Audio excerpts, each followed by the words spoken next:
The infinite learner में आपका स्वागत है। अगर आपने कुछ सीखा तो कृपया लाइक, कमेंट और शेयर करें। और अधिक सीखने के लिए सब्सक्राइब करें और बेल आइकन को ऑल पर दबाएं। सोचिए, जनवरी की एक सर्द सुबह है, सूरज निकलने से ठीक पहले का वक्त, और प्रयागराज में त्रिवेणी संगम के किनारे एक एक अलग ही माहौल है। हवा में एक अजीब सी शांति है और सामने भारत की 3 सबसे पवित्र नदियां मिल रही हैं, गंगा, यमुना और पौराणिक सरस्वती। हर साल इसी समय, मतलब माघ के महीने में, ये जगह लाखों लोगों की आस्था से जीवंत हो उठती है। एक अस्थायी शहर सा बस जाता है और एक अद्भुत आयोजन होता है जिसे हम माघ मेला कहते हैं। आज हम इसी माघ मेले की गहराइयों में उतरेंगे। हमारे पास जो स्रोत है उनकी मदद से हम ये समझने की कोशिश करेंगे कि ये सिर्फ एक धार्मिक मेला क्यों नहीं है। हमारा मिशन ये जानना है कि कैसे ये आयोजन भारत की आध्यात्मिक और सांस्कृतिक विरासत का एक जीता जागता धड़कता हुआ दिल है। और शुरू करने से पहले एक जरूरी बात साफ कर देना शायद अच्छा रहेगा। हाँ बिल्कुल, क्योंकि अक्सर कंफ्यूजन होता है। हाँ, लोग माघ मेले और कुंभ मेले को लेकर थोड़ा कंफ्यूज हो जाते हैं। महाकुंभ जो है वो 12 साल में एक बार होता है, लेकिन माघ मेला हर साल होता है। अच्छा। आप इसे एक तरह से महाकुंभ का वार्षिक अभ्यास या उसकी आत्मा का वार्षिक उत्सव भी कह सकते हैं। इसका आध्यात्मिक महत्व किसी भी तरह से कम नहीं है। ठीक है, तो सबसे बुनियादी सवाल से शुरू करते हैं।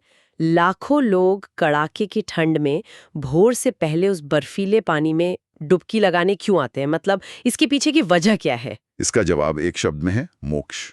और अगर थोड़ा विस्तार में कहें तो ये एक आध्यात्मिक रीसेट का मौका है। रीसेट? हाँ, मान्यता यह है कि माघ के महीने में, खासकर जब ग्रह नक्षत्र एक विशेष स्थिति में होते हैं, तब संगम का जल अमृत के समान हो जाता है। अच्छा। शास्त्रों में तो यहाँ तक कहा गया है कि इस समय देवता भी संगम में स्नान करने आते हैं। इसलिए एक डुबकी लगाना सिर्फ शारीरिक स्नान नहीं है, ये आपके जाने अनजाने में किए गए पापों को धोने और आपको जन्म मृत्यु के चक्र से मुक्त करने की दिशा में एक बहुत बड़ा कदम माना जाता है। अच्छा, तो ये एक तरह की आध्यात्मिक क्लीन स्लेट पानी जैसा है कि साल की शुरुआत में आप खुद को शुद्ध कर रहे हैं एक नई शुरुआत के लिए।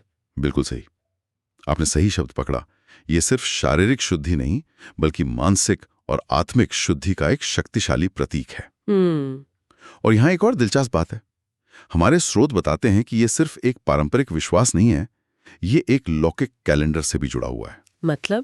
मतलब प्राचीन ज्योतिष के अनुसार इस समय सूर्य और अन्य ग्रहों की स्थिति ऐसी होती है कि पृथ्वी पर, और खासकर इस संगम क्षेत्र में, एक खास किस्म की, आप कह सकते हैं, ब्रह्मांडीय ऊर्जा केंद्रित होती है। अरे वाह! तो लोग सिर्फ पानी में डुबकी नहीं लगा रहे, वो एक तरह से खुद को ब्रह्मांड की उस पॉजिटिव एनर्जी के साथ सिंक कर रहे हैं। ये तो बहुत गहरा विचार है। हाँ, ये एक तरह का आध्यात्मिक रीबूट है।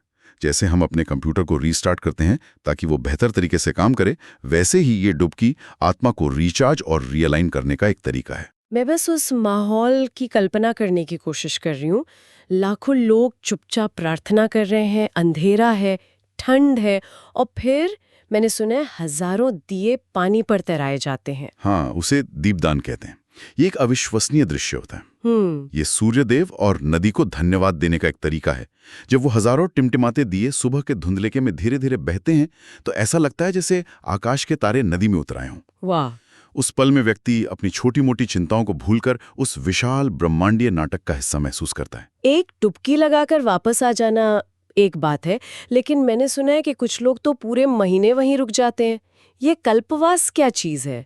ये तो सुनने में ही बहुत इंटेंस लगता है। कल्पवास शायद माघ मेले का सबसे गहरा और अनुशासित पहलू है। कल्पवास करने वाले, जिन्हें कल्पवासी कहा जाता है, पूरे माघ महीने तक संगम के किनारे अस्थायी तंबुओं में एक तपस्वी का जीवन बिताते हैं। नींद पर? हाँ, दिन में सिर्फ एक बार सात्विक यानी बिना मसाले का शाकाहारी भोजन करते हैं, ब्रह्मचर्य का पालन करते हैं। उनका पूरा दिन, मतलब सांसारिक चीजों से एकदम दूर, सिर्फ आध्यात्मिक गतिविधियों में बीतता है। जैसे कि दिन में 3 बार संगम में स्नान करना, संतों के प्रवचन सुनना, ध्यान करना, मंत्र जाप करना और दान पुण्य करना। ये तो बहुत कठिन लगता है। इसका मकसद क्या है? क्या ये खुद को किसी तरह की सजा देना है? नहीं, बिल्कुल नहीं।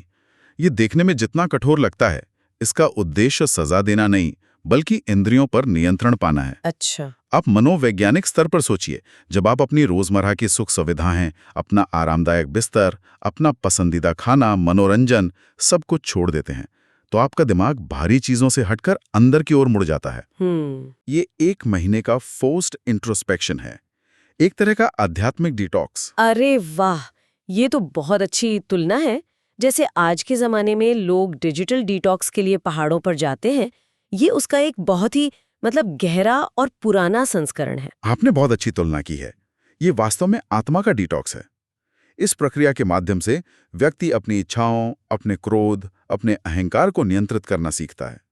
इसका लक्ष्य शरीर को कष्ट देना नहीं, बल्कि शरीर और मन की सीमाओं से ऊपर उठकर आत्मा के करीब पहुंचना है। तो ये सिर्फ व्यक्तिगत साधना नहीं है, लाखों लोग एक ही जगह पर एक ही मकसद के लिए इकट्ठा हो रहे हैं।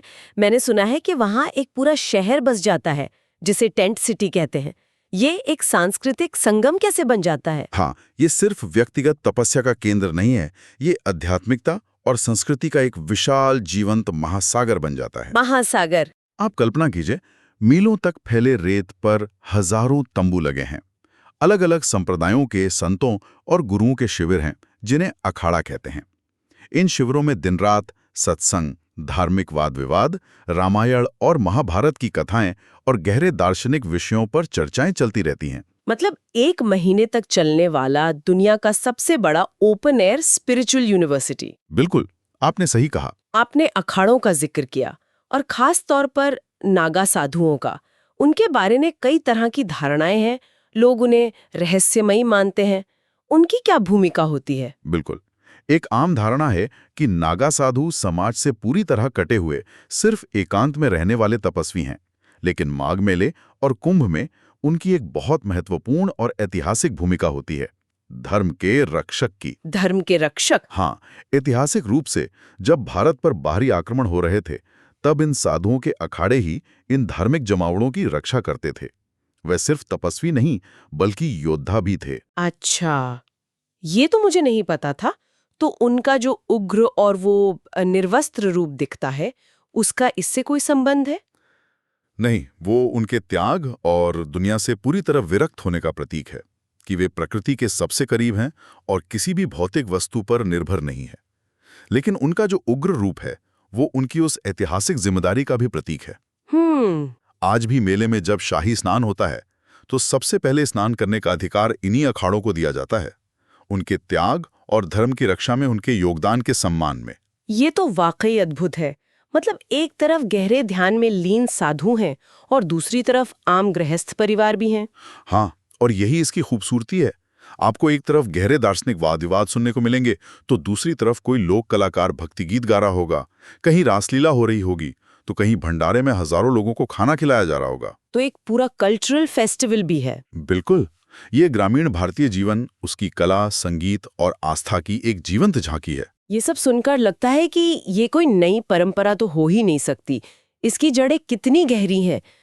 कब से चल रहा है ये सब? इसकी जड़ें इतनी गहरी हैं कि उनकी शुरुआत का ठीक ठीक पता लगाना भी मुश्किल है।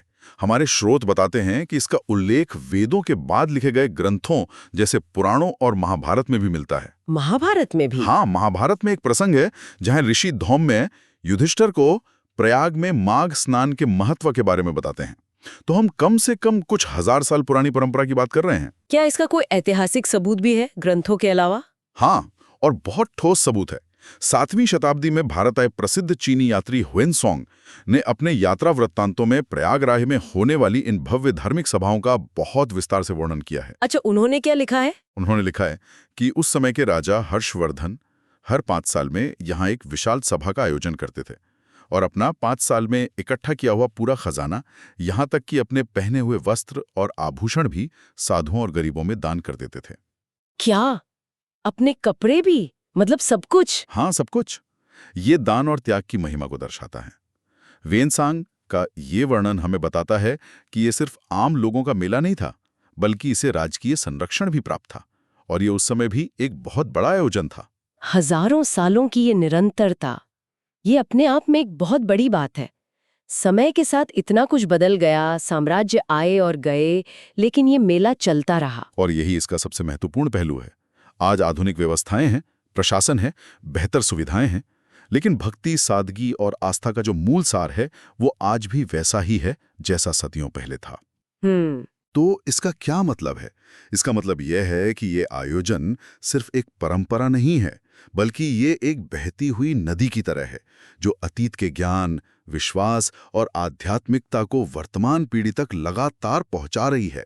तो अगर हम आज की इस पूरी बातचीत को समेटें तो ये साफ है कि माघ मेला सिर्फ एक त्योहार या वार्षिक मेला नहीं है। ये पवित्रता, सत्य और आंतरिक शांति के लिए इंसान की उस शाश्वत खोज का प्रतीक है। बिल्कुल। ये एक आध्यात्मिक यात्रा है जिसमें कल्पवास के माध्यम से व्यक्तिगत तपस्या भी है और सामूहिक सांस्कृतिक उत्सव भी, एक अनूठा मिश्रण है। बिल्कुल। संगम के तट पर खड़े होकर उस जन सैलाब को देखना, जिसमें हर उम्र, हर वर्ग, हर प्रांत के लोग एक ही आस्था के साथ डुबकी लगा रहे होते हैं, अपने आप में एक गहरा अनुभव है। ऐसा लगता है जैसे आस्था स्वयं उन नदियों की तरह अंतहीन रूप से बह रही है। ये आयोजन हमें उन गहरी आध्यात्मिक जड़ों की याद दिलाता है जो आज भी भारत की सांस्कृतिक आत्मा को आकार दे रही हैं। ये इस बात का जीवंत प्रमाण है कि विज्ञान और आधुनिकता के इस युग में भी आस्था की शक्ति कम नहीं हुई है। और जाते जाते एक सवाल मेरे मन में आ रहा है। जिस तरह प्रयागराज में ज्ञान, कर्म और भक्ति की 3 नदियां एक बिंदु पर मिलती हैं, क्या हमारे जीवन में भी एक आंतरिक संगम हो सकता है? ये सोचने वाली बात है कि हम अपनी इस भागदौड़ भरी जिंदगी में उस मेले में जाए बिना भी आध्यात्मिक शुद्धि और शांति का अपना संगम कैसे खोज सकते हैं, जहां हमारा काम, हमारा ज्ञान और हमारे मन की शांति एक साथ मिल सके।